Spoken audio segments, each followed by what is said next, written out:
Hey, Andrea here. So I realized that I have been trying to create an email for days.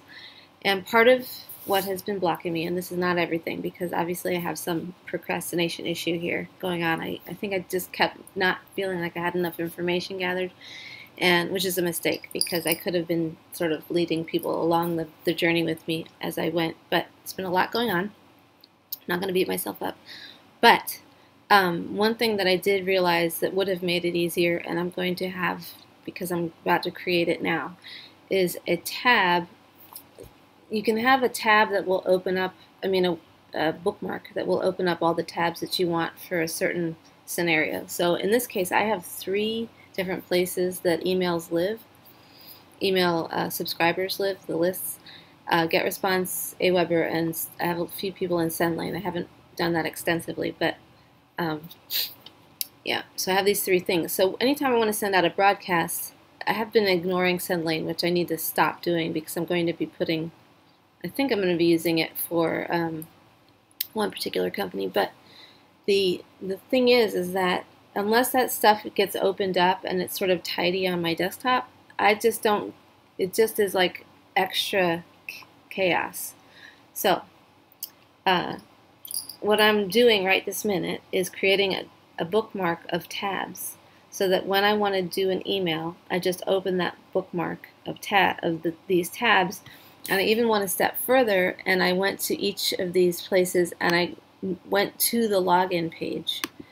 So there's a different page, like you'll end up on the main page if you go to most of these types of sites, these tool sites. But what we really want is the login page that saves a click, it saves load time. It's, over the course of the day, if you're opening multiple sites, it can save quite a lot of time and distraction time in particular. So in this case, oh, that's Bear, he's here, getting ready to fall off the table. In this case, I've experienced that GetResponse, what I was doing originally was starting at Aweber and then pasting into GetResponse. It turns out it's much easier as far as how you can access the different fields to create the GetResponse, create the thing in GetResponse, and then paste into Aweber. And I'm not sure about SendLine because I haven't done any broadcasting across the board with that particular account. But I'm going to leave it to last for now because I don't know where it fits. And most everybody is actually an Aweber, but they're over here. But it's much easier. I've just in a fluke found out that it was much easier to flow from GetResponse into Aweber. So what I'm doing is having these 3 open on the login page, and the way that you do that is go to bookmarks and then bookmark all tabs, and you make a new folder. So this is email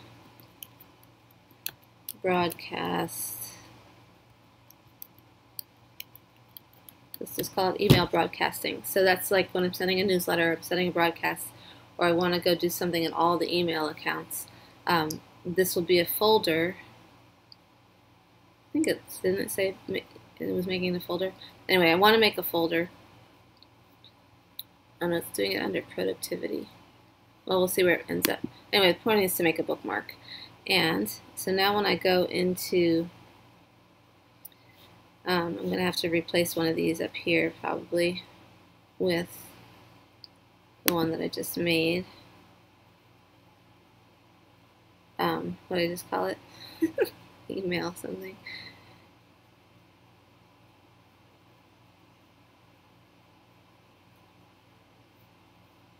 Now where'd it go? Ah! Okay, so this is the kind of stuff you run into. Not silver sources. Huh. Well, let's do it again. Bookmarks. Bookmark all tabs.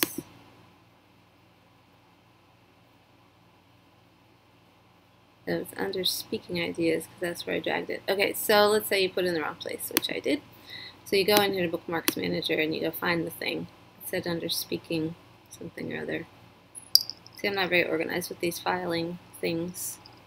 So under speaking ideas, it landed email broadcasting. So what I'm going to do is drag this, see if I can just drag it to the, oh, bury you in the way.